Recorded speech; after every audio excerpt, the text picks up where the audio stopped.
అయోధ్య రామమందిరం దేశవ్యాప్తంగా కోట్లాది మంది భక్తుల విశ్వాసానికి నిలయం. ఎంతో భక్తితో భక్తులు దేవుడికి సమర్పించిన కానుకలు మాయం కావడం దేశవ్యాప్తంగా చర్చనీయాంశమైంది.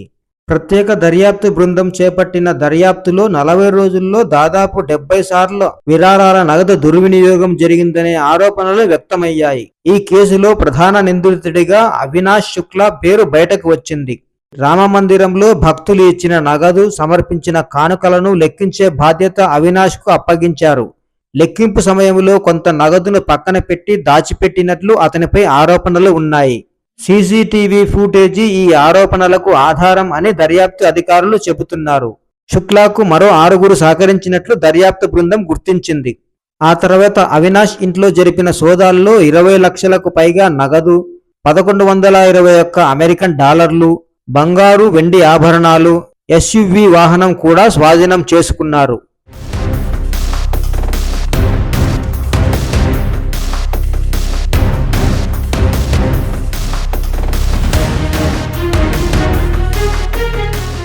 దర్యాప్తులో మరో విషయం కూడా వెలుగు చూసింది.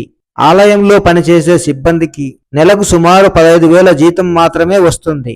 కానీ అవినాష్ బ్యాంకు ఖాతాల్లో మాత్రం అతని ఆదాయానికి మించి లావాదేవీలు ఉన్నట్లు గుర్తించారు.